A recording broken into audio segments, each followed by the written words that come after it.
So I'm wondering, where does your mind go when you start to daydream? Like, what is your mind-wandering habit?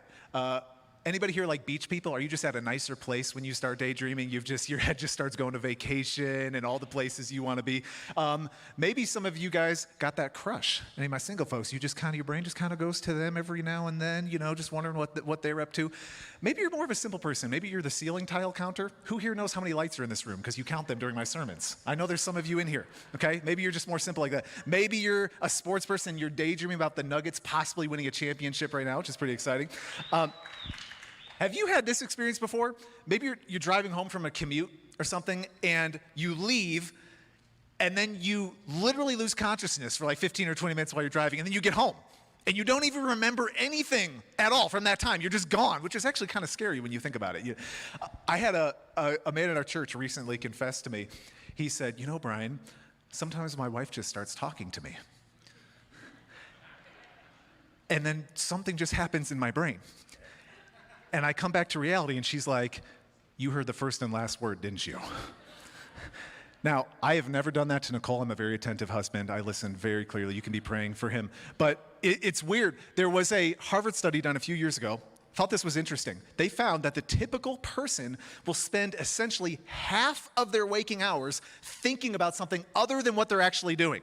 Half your time, you're not even fully present. Now, it wasn't even that was so interesting to me. This is what they found, that most people, the typical person, their daydreaming habits, where their mind starts to wander, typically leans towards the negative. That most of us, when our mind starts to wander, we go in the direction of our anxieties and our worries and even worst case scenarios. Does that describe you?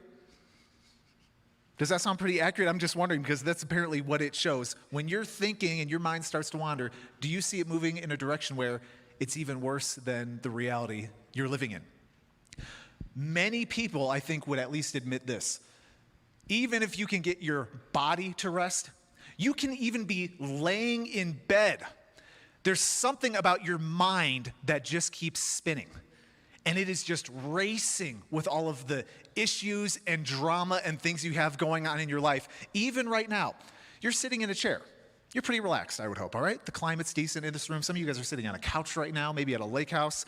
And as riveting as this sermon is going to be, as inspiring and life-changing as the next 3 hours are about to be for you, there's a good number of you in here. You're going to start thinking about the shopping list, what you're doing tomorrow. You're going to doze a little bit. You're going to sneak ESPN for just a quick little check to see what's going on before this sermon. It's just what we do. Now, for the last 2 months, we have been talking all things rest. We've been talking about getting in this rhythm of rest. We've been talking about practicing this practice of Sabbath and just getting in this place where you can experience the real rest of God. And today, everybody, we are coming to the finish line. We are finishing up this series we have called Pause for almost the last 2 months. And can I just say this?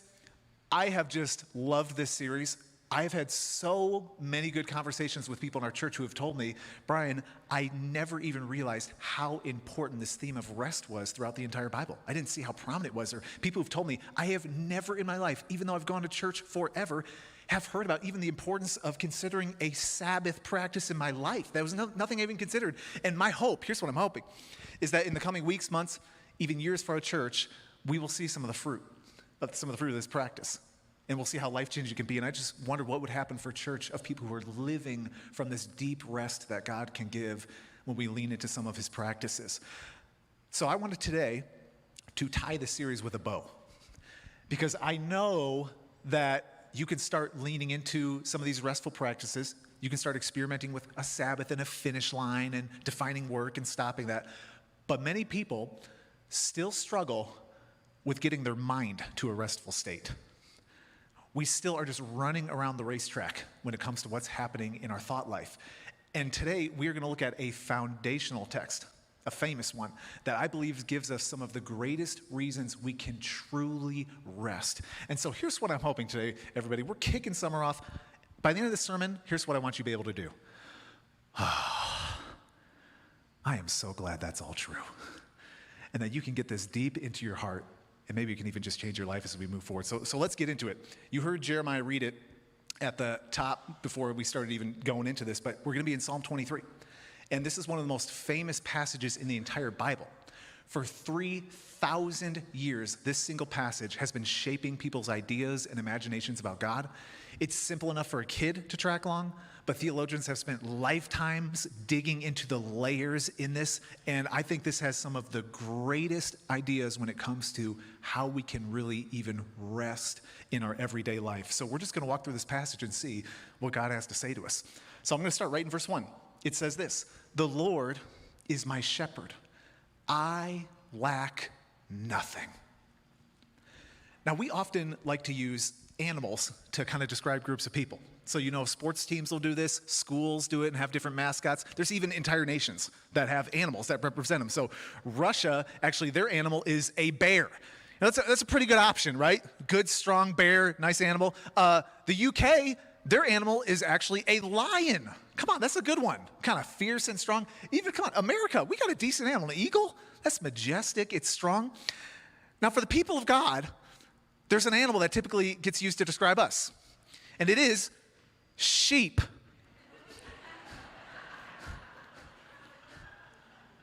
That's you. Out of all the animals, God saw it fit to describe us as sheep. You may not know this. Sheep are actually some of the most dependent animals on planet Earth. So they require more care than any other livestock. Not only that, they're completely defenseless against predators. They have no way to attack or defend themselves. They're easily frightened. They're very finicky, and they can be really difficult. I know that doesn't describe anybody in this room right now. We're talking about other Christians. But God uses this image of sheep. Now, actually, this isn't mentioned here to be an insult to us. That's actually not what David's trying to do right here. This is actually meant to be a praise to God. Because David's having a moment of reflection here. He spent many years of his life as a shepherd. And so he's thinking back on all those years. He was out in the fields and taking care of these sheep, putting his life on the line and making all these different sacrifices to take care of this little flock. And he's having like this moment of revelation. He's saying, oh man, that's exactly what God is like in my life. He's like a shepherd to me. And David says, if God really is my shepherd, if that's how he operates in my life, then truly I lack nothing. Now, I'll be honest with you, when I was first starting to study for this message, when I read that, I thought, oh, come on, David, that's a little bit much. A little bit of an exaggeration, maybe. Maybe you're just trying to be a little nice and complimentary to God, but you lack nothing. I'm pretty sure that you lack a couple things. Isn't it just in our nature to be painfully aware of what we lack? I mean, right now, if you were even thinking about it, you probably lack some money, some people in this room, that you would like to have. Maybe you feel like you lack some time, you lack energy, you're lacking certain opportunities that you're hoping for. We even have an entire industry that focuses on our painful awareness of what we don't have. So this took me a minute to find this example because I had to find a man who actually had a shirt on. But here's a Men's Health cover right here. So found the most appropriate one I can. How interesting though, even just a simple magazine cover. Every single message on there is trying to press on something that you lack. How to get back in shape. Because you lack physical fitness. You lack all of it. You need to lose weight because you lack the body you want. You lack an intimate romantic life. So we're going to help you get all of that. And if you can do all of these things, just maybe one day, you can be like John Krasinski and get Pam and live happily ever after with her. Now, there's a young finance influencer all over social media. He posted this somewhat recently on his social media. Why you're broke. Right in front of his multi-$100,000 Lamborghini. What an interesting message right there. Because you must lack the financial savvy to be as rich as that 27-year-old. Because your 2014 Subaru is not a Lamborghini. And you lack what you need to live the lifestyle that he's living. And for $99 a month, you can take his course and maybe be rich like him one day. Not a ripoff at all. We are very aware of what we lack. And that scarcity mindset can be absolutely debilitating because we don't think we have what we need to be able to survive. David is speaking from a deep sense of personal experience. And what he is fundamentally saying here is this: God will provide. This is the guarantee that we see. God will provide. Now, he continues along this line of thinking to help unpack this. Verse 2. He makes me lie down in green pastures. He leads me beside quiet waters. He refreshes my soul. Think about a good shepherd. Any good shepherd knows exactly what their sheep need. They know when they need to be fed, they know where the water is, and they're going to make sure that they get it. And essentially what David is saying is God knows exactly what you need, and he has the ability to provide it. Now, I know that's something you would expect a pastor to say. I even expected a couple amens there, but 9 a.m., I just need a little love here. Do you actually feel that way, though? Would you actually describe that as your experience? God has provided every single thing I needed. Because I do feel like there's some people in their own journey with God, if they were being really honest, they would say, you know, Brian, I do have moments where it just feels like God is coming up a little bit short. He didn't quite come through the way I really needed him to. I don't know if I can say with absolute confidence, God has provided everything and I lack nothing. Now, I think we need to reset our expectations a little bit, because I think we get a little bit sideways when we think about this idea of provision. Paul was a writer in the New Testament. He says this in Philippians 4, and my God will meet all your needs according to the riches of his glory in Christ Jesus. There's a very important word in that one sentence. What do you think the word is that I noticed? Anybody want to guess? Needs. That's a very, very important word right there. Nowhere in the entire Bible does it say that God is your personal genie and you get unlimited wishes. It doesn't say that. There's nowhere in the Bible where it says God is going to make sure you check off every single thing on your bucket list and get everything you dream of. But sometimes what I've noticed, what people do is they kind of get a little bit of spiritual entitlement. And we start to expect things from God. And we just assume that he has to give us these things because we feel like we absolutely need them. Now, this is a huge perspective shift, though. Paul says it's not wants, it's a promise of needs. Now, I have a very long list of wants right now. I'll tell you guys, I got a long bucket list, and I pray about them a lot. And there's a lot of stuff that God has not answered yet or may never answer. I was thinking very hard about this message. I was really trying to push it, and I really was thinking, God, has there ever really been a time in my life when you didn't give me what I needed? I've really thought hard on that. And I can just tell you right now that as hard as I thought, I cannot think of a single time in my entire life where God did not at least ensure I got what I truly needed. I can't think of a single time. I have no examples for you. My personal experience has been that God does provide everything I need. Not always what I want. By God's standards, I really lack nothing. And what I've experienced too is sometimes God will strip you down to where you only have what you need, so he can prove himself as a provider in your life. Some of you are maybe living in one of those seasons right now. You have to depend on God. He's the only person you can rely on because you have nothing else. And so today, I just want to ask you this question. What do you need? What do you really need? Because David says, you have a good shepherd who wants to meet every single one of those things. And maybe today, the one thing you need to do before you leave is say, God, this is just the one need on my heart right now. And you reach out to him, and I believe we have a good shepherd that wants to provide it. David continues along this imagery, though, of this shepherd thing. Let's keep going. It says, he guides me along the right paths for his name's sake. Now, I love to do as much counseling and care as I possibly can in our church. I can't do every single one, but as much as I can, I love to do it because I love hearing people's stories and what they're struggling through, and it's so real, and it helps me just appreciate when I'm preaching that I'm talking to real people. I love it. One of the things that comes up in a large lion's share of the conversations I have with people is actually around direction.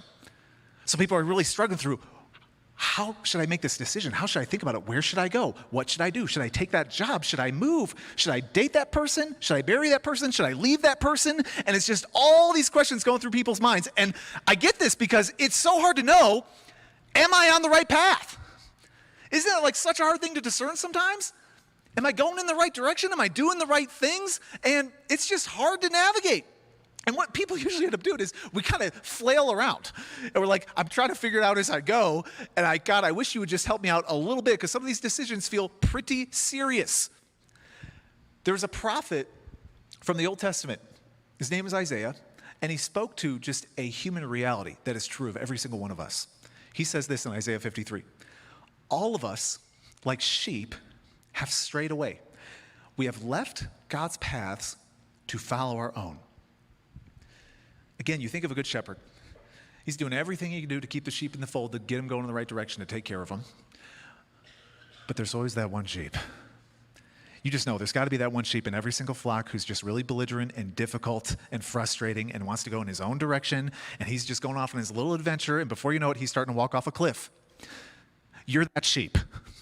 That's you and me. That's what Isaiah's saying. We're that one sheep who always go off in our own direction and do our own thing. And I know, I'm willing to bet many of us in here, you'd say, oh yeah, Brian, I've had a wandering season. I've had years of my life even where I was just going in my own direction. And a lot of us have experienced the painful consequences of that, of doing our own thing. And God's like, yeah, it doesn't work very well, does it? But God is a good shepherd. Doesn't just promise to provide, he promises this. God will guide. This is the promise. I think of that famous hymn, any of the old school hymn people in here, prone to wander. Lord, I feel it. Anybody remember that one if you were growing up? God says, I want to guide you.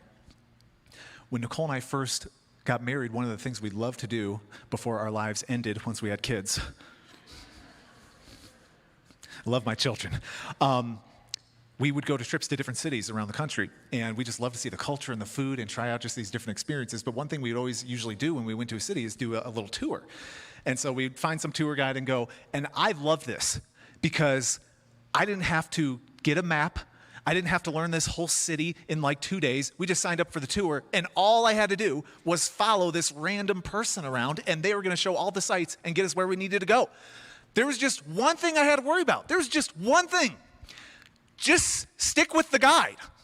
That's the only plan. All you have to do is stick with this person, and it's all going to work out. They're going to get you exactly where you need to go. And what I find so fascinating about this little passage from David, right when he's talking about getting on the right path, he doesn't say, oh, now here's the 10 steps for how you do that. Here's the formula. Here's the 3 things you need to do. Here's the buttons you push. Here's the secret password, and then you're going to get God's guidance. Because isn't that what we want to do? What's the formula, Brian? How do I get this? You know, we try to turn it into a science. It's like a math problem we can solve. And this is what you just have to accept. When it comes to God's guidance in your life and the path he wants you on, there's an art to it. There's a mystery to it. It's actually not a march. It's a dance. And you don't always know what the next move is. You can't formula this thing. And actually, if there is one guarantee I could give you to know that you are on God's path for your life, to have confidence in it, even if you don't understand how it's working, there's only one thing. Truly, this is the one thing. Stay close to the shepherd. Stay close to the shepherd. If there is one thing that I've seen help get me on God's path more than anything else, it is making an intentional effort to make sure I am staying as close to God as I possibly can. Trying to keep that relationship intact. Trying to make sure there's intimacy there, and I'm just making sure we are as close as we possibly can be, because this is the reality. I don't know what the right path is. I have no idea. Ask me right now, Brian, what's the 5-year plan for the church? I don't know. I don't know where we're going to be in 5 years. Pray about it. I'm praying about it too. But truly, I can't tell you what the world's going to be like in 5 years. I don't know. You don't know where you're going to be in 5 years. You have no idea. You can try and plan whatever, but you truly can't know if you're on the right path most times. But this is what we see right here. Even though we don't know what the right path is, when we are close to God and we're walking with Him, we can have confidence that we are walking in alignment along the path He wants us on. So this is what it is. Your confidence isn't in the certainty of the path. Your confidence is in the one you're close to. That's what this is about.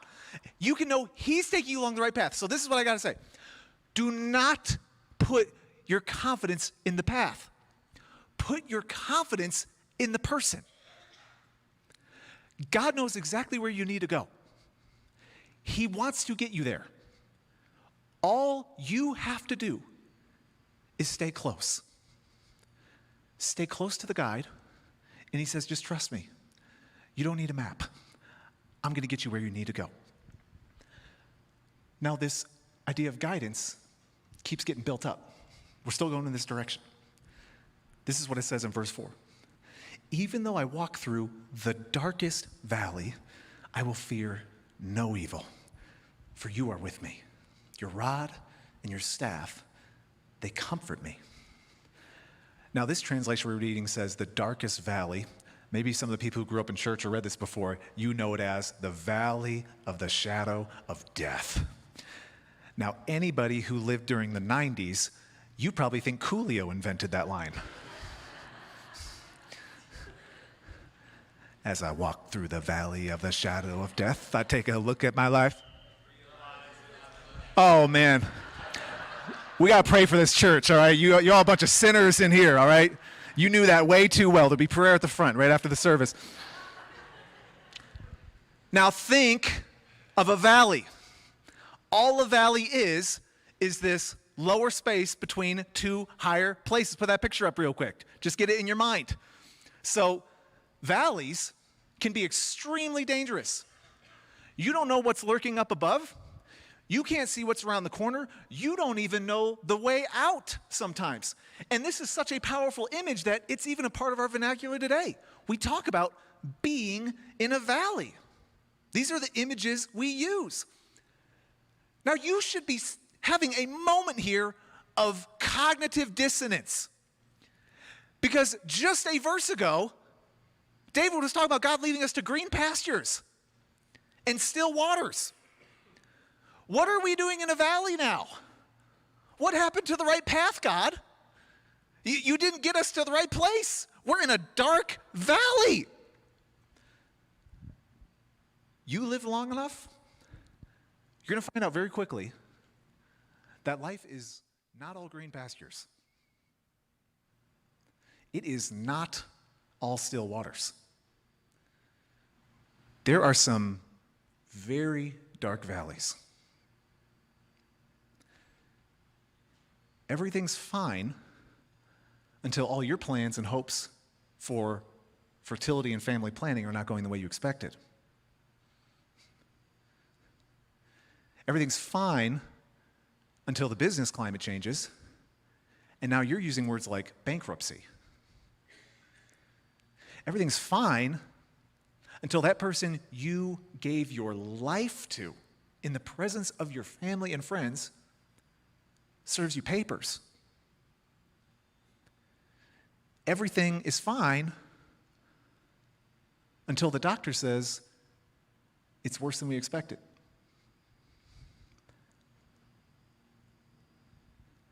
There are some very dark valleys in life. Some of us in here are in one right now. You're in a valley season of life. And the questions that come up in a valley are kind of in their own category into themselves. Because these are the times in your life where you start to ask these questions. God, where are you? Why is this happening? Is there any purpose behind this thing? Did I do something wrong? Am I being punished? Because surely, God, you wouldn't allow this to happen to somebody you loved and you were pleased with. So why is this happening in my life? And valleys are particularly where many times fear starts to kick in too. Because you start to wonder, what's going to happen? And there's something very unique about rest and fear. You actually can't have them at the same time. They cannot coexist. So anytime you're having a real experience of fear and anxiety about your life, it is literally impossible for you to rest. Before Nicole and I were in Colorado, we lived in Indianapolis, and I was pastoring a church right in downtown Indy. And we were a set-up and tear-down church, renting space, and so every Sunday I had to get in super early and get downtown and kind of get that process going. I was almost always the last person to leave, too. And sometimes it was kind of sketchy. I'm just going to be honest with you. It was a little sketch. And there were some scary moments, and you just kind of had to watch your back sometimes and keep an eye on things. Well, there was a man who eventually showed up at our church. His name was Officer Emmanuel. And he was this great guy who just showed up to our church, and he told me, he said, Brian, you know what? As a way to serve, I just want to be present every week, just keep my eyes on things, make sure everybody feels safe. And there was just something about the presence of Officer Emmanuel that created a sense of just rest and peace and confidence. And what David is trying to get at about this darkest valley idea is this promise we have. God will protect. God will protect. Did you see what David said? He said, I will fear no evil. I will have absolutely no fear. But did you see his reason for it? For you are with me. So this is the reality that David is pointing to.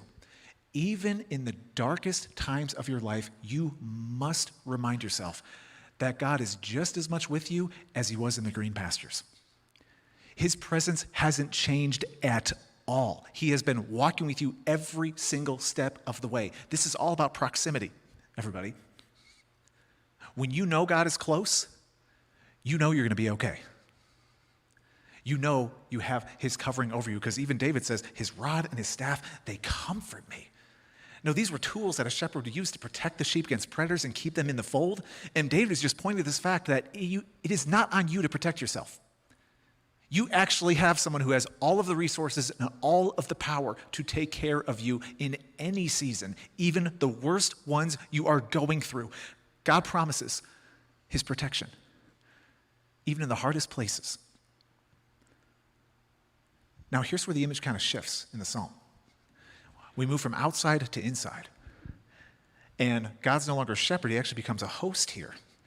And look what it says in verse 5. You prepare a table before me in the presence of my enemies. You anoint my head with oil, my cup overflows. Now, this is actually kind of a foreign concept to many of us in here, because David is pointing to this idea of radical hospitality. We actually don't understand this in our current culture, because how many of us in here, you've lived 2 houses down from people for 20 years and you have no idea what their names are? Right? You wave to him, you're like, oh, hi, what's his name again? I don't even know that guy. I've lived 100 feet away from him for 20 years. That's us.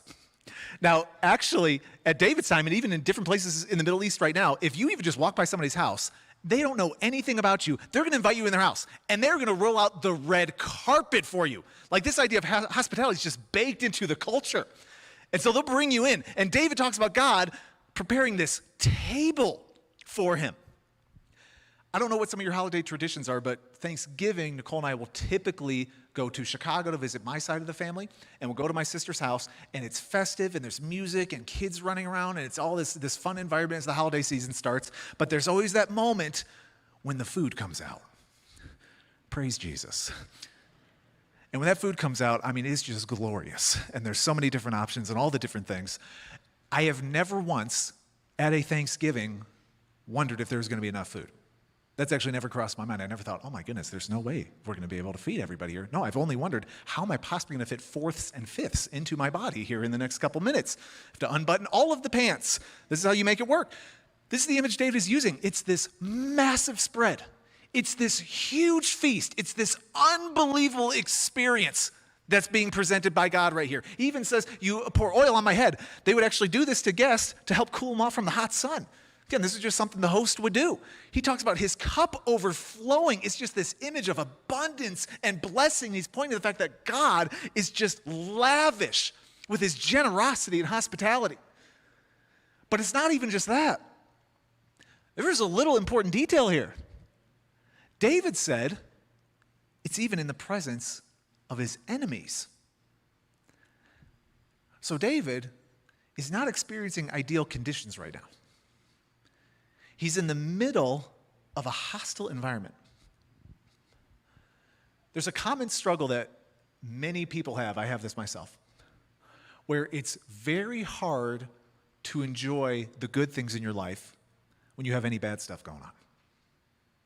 You hear that? You have that dynamic sometimes? Like, you can have pretty much everything in place, but then one of your kids kind of goes sideways, and it just kind of taints everything else.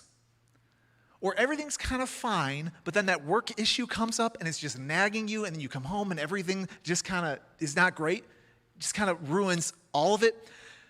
Our challenge is we think we need perfect conditions to experience the blessings of God. This is what we think. Because if anything hard or bad is happening, then it must not be the blessing of God. And yet, David is trying to point to this reality. He's saying, even in the middle of a battlefield, I got my enemies surrounding me, God is just pouring out his blessings on my life. And he's just trying to challenge us with this idea, saying, even in the face of some of your greatest challenges, even in the hard seasons, even when you have hostility itself coming against you, God's blessing can still overflow in your life. You can still experience his goodness. You can still have him lavish his blessings all over you in the middle of the chaos. But then he lands the whole plane here with the last line. Verse 6, surely your goodness and love will follow me all the days of my life, and I will dwell in the house of the Lord forever. This is the final promise. God will get you home. When Nicole and I were living in Indianapolis, one of the things we did to make a little extra money was we Airbnb'd our house. Now, we stayed in the house while it was happening. And we had some interesting characters come through our home over the years. We had hundreds of people come through our house every year because we lived right down the street from the second busiest music venue in the country. Okay, number one is Red Rocks. The number two one is in Indiana. So people would come for concerts all the time. And I still remember some of the just funny people that came in. There was one funny experience. I don't know if you remember this one, Nicole. This couple came, and they were nice enough. They were coming for a country concert. That detail is going to be important in just a minute. This says a lot about you country music people. They come, they're very nice, and the guy, once they get settled in, comes downstairs wearing a ripped-off plaid shirt, a folding chair, and he goes to our driveway around all of our neighbors, takes his shirt off, and let me just say, this was not Brad Pitt, okay? And proceeds to blast country music in his folding chair while he opens up a six-pack of beer right there on our front driveway. And I was like, this is the most hillbilly thing I have ever seen in my life. It was unbelievable. But the reason Nicole and I could tolerate this stuff is because these are just Airbnb people. They're going to leave in a day. It wasn't a big deal at all. It was actually kind of comical. But did you see what David said? He said, I will dwell in the house of the Lord. Who dwells in a house? Family. Airbnb guests just visit. They don't dwell. And this is what David is trying to say. You're not just visiting God's house to get a quick drink and a meal before you go out into your dark valleys. No, God is leading you through green pastures. He's taking you beside quiet waters. He's even taking you through valleys to get you to a place. God is taking you somewhere. He's taking you home. Every single one of us, by the time we get to our end of our lives, we will all be saying, the journey of life is intense. Oh, there's good times for sure, but there's some hard roads. There's some tough seasons. But with all that being said, this isn't our last stop. Look what John says in 1 John 3. See what great love the Father has lavished on us, that we should be called children of God. And that is what we are. You are not an Airbnb guest. God has brought you into his family. You are a son or daughter of the Most High King, and this is what God promises you. I'm going to get you home. I'm going to get you home. If you're going to clap, you might as well clap. Let's commit to this thing. And if you are a Christian here today, God's got a house for you. He's taking you somewhere. And whatever your life has involved up to this point, you have to know this is not your final destination. God has amazing plans for where he's taking you, to his own house. Do you see why you can have a mind that is at rest every day of your life? You see why you can live at peace? You have a God who has guaranteed you his provision in your life. You have a God who is promising to get you on the paths he has planned for you. He's going to be your guide. He even promises in your worst moments, he's going to protect and make sure nothing happens to you that is going to take you off track. And finally, he says, I'm even going to get you to the final destination, my very house. Now, that all sounds great, but then Monday hits, and you're back to reality. How do you get this in your heart? How can you really believe this down to the depths of your soul every day of your life? Well, there's one thing you have to do. You have to realize this is not just some soothing metaphor. This is not just something that's to help us just get a little escape from our actual reality. No, David was speaking about an even greater reality to come. Because many years later, Jesus would show up, and he would say this in John 10, I am the good shepherd. The good shepherd lays down his life for the sheep. You see, Jesus embodied the very things that David was talking about. He did not just figuratively lay his life down. He literally laid his life down for you. He provided for your greatest need, your sin and your separation from God. He went to the darkest valley on your behalf. He went to the cross, experiencing separation from God himself so you could experience the very presence of God. He gave up everything so you could enter into the greenest pastures, the very grace and goodness of God in your life. And Jesus himself even promised this. He said, in my Father's house, there are what? Many rooms, mansions. And he says, I'm preparing a place for you. Jesus is saying, the house is getting ready. This is why you can rest. In Jesus, you lack nothing. He has done everything for you. In Jesus, he is going to guide you exactly where you need to be. He's going to give you his supernatural protection. And as we close this series out, everybody, you just need to know you can rest. Not just on your day off. You can rest every day of your life. Because Jesus even said, I will refresh your soul. So let's just rest in the amazing realities of Jesus today and everything he has done for us. And let's pause and just appreciate it. Will you all pray with me? Lord, we thank you just for who you are, God. You are the good shepherd. We thank you for all of the good things we have in our lives. We truly lack nothing in Jesus, Lord. And I thank you so much, God, that even in the darkest valleys, you promise to still give us everything we need. So Lord, as we finish this series, I just pray we would be a church that can rest in these realities. Rest in the fact that we have a God who is truly with us every step of the way, who's going to guide and ultimately who is going to get us home, Lord.